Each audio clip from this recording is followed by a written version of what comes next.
You know, that only the good die young.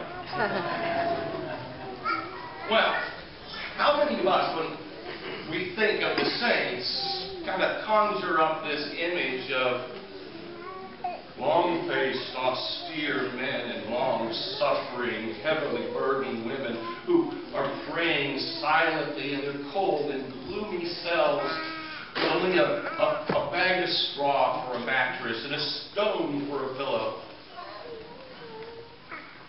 Really inviting, huh? Well, that kind of extreme mortification may have been true for some, but mostly the communion of saints are a widely diverse group of individuals from all walks of life. Kind of like us. Well, if they're just like us, then what is it? What is that common characteristic that the saints all share that make them saints? Well, it couldn't be intellect.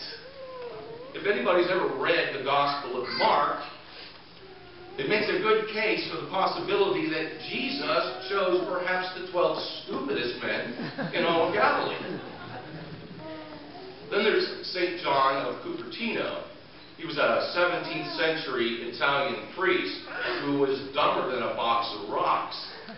And he had to have, and he got, a literal miracle in order to pass his seminary exams. And then there's St. John Vianney, who's the patron of this Jubilee year of the priest, who was considered a simpleton. Yet, he could convert even the staunchest sinner with a few words. Okay, so maybe the common denominator is a winning personality.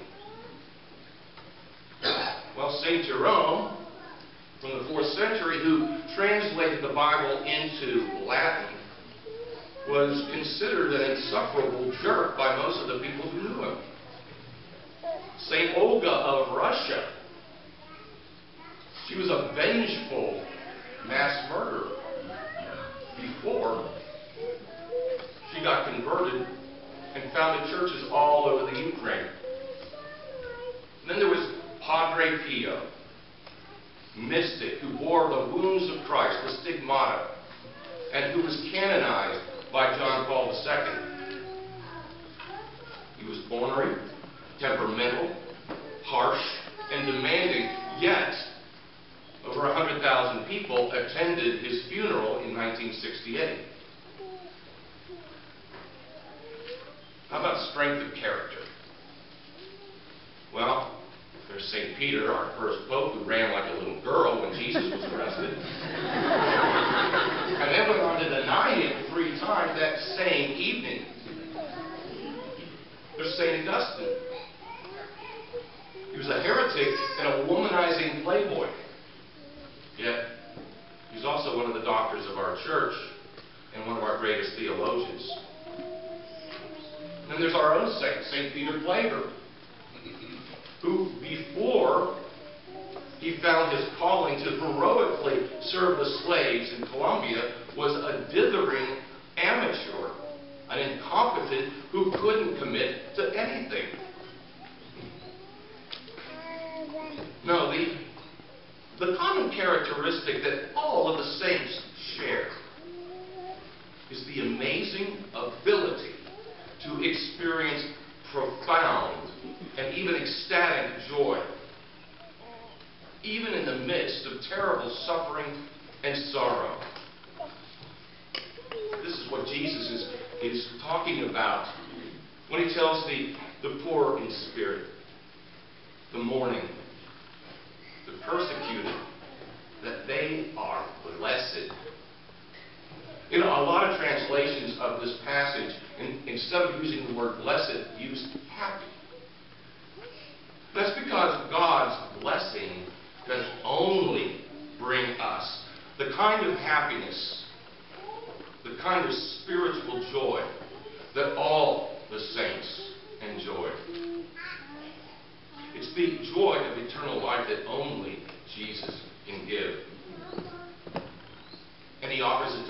even when we're fighting the painful battles of our earthly exile. The early Christian martyrs are probably the most eloquent example of this. Thousands of them endured prison, torture, and execution with courage, serenity, and joy. In fact, their witness was so impressive that they became the single greatest source of conversion to the early Christian faith. Romanus was a prison guard who was assigned to guard St. Lawrence, a deacon who was awaiting execution for refusing to worship the Roman guards.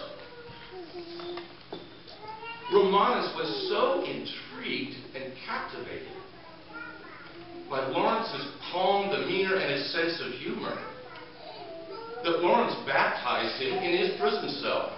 And once the authorities found out about this, Saint Romanus was executed.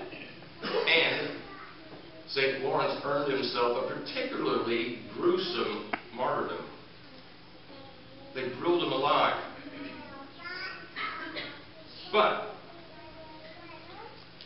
being true to character, while he was going through this ordeal, Lawrence looked up at his torturers and said,